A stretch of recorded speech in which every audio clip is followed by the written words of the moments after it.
Lavage systématique des mains à l'entrée des centres d'examen. Port obligatoire des cache-nez dans les salles de composition. Nous sommes au collège Ascension de Daoukro, région de Lifou.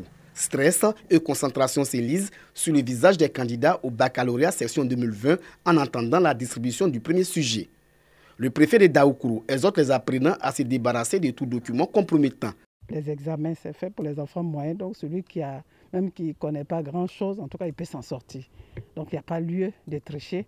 Et donc, nous, s'il y a quelques enfants qui avaient envie de mettre ça dans leur programme, nous voulons vraiment les appeler à éviter la fraude. Parce qu'avec la fraude, il y a des sanctions aussi. Pour la première matière, le français, les candidats se disent confiants et sereins. Moi, j'ai pris le commentaire composé. C'est ça que je maîtrise.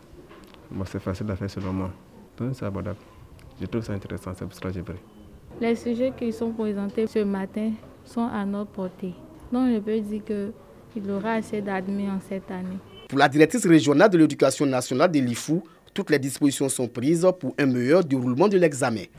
Toutes les mesures ont été prises. Madame, vous avez vu vous-même les kits sanitaires, les masques, tous les acteurs, les enfants, tout le monde a été vraiment outillé pour que cet examen se déroule sans problème. Pour ce premier jour, forces de défense et de sécurité, surveillants et candidats étaient tous présents. Dans la région de Lifou, ils sont 8325 candidats répartis dans 7 centres de composition à frapper aux portes des universités et grandes écoles ivoiriennes.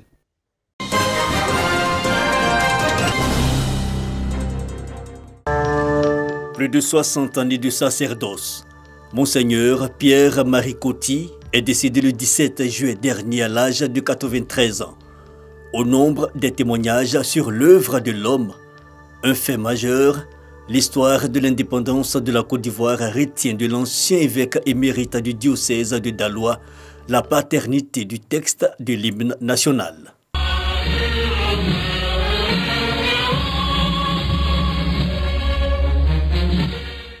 Pour mieux comprendre, remontons le temps.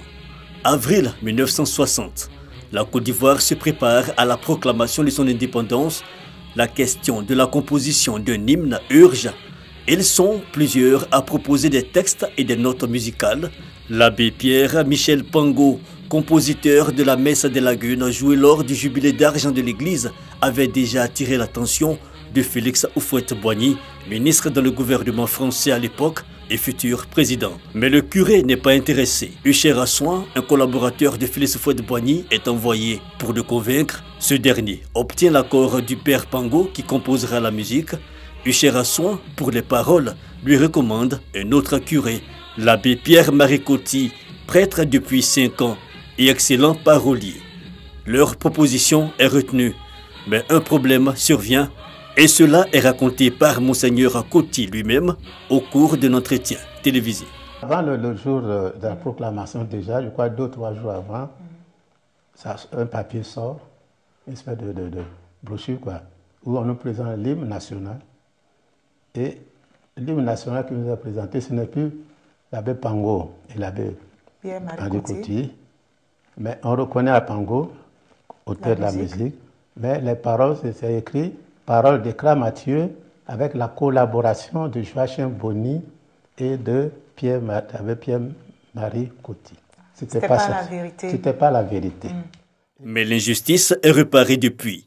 En 2013, l'année du décès du compositeur de la musique l'abbé Pierre-Michel Pango, le président de la République Alassane Ouattara honore sa mémoire et réhabilite le travail de Monseigneur Pierre-Marie Coty. Tous les deux sont décorés dans l'ordre du mérite national au grade de commandeur.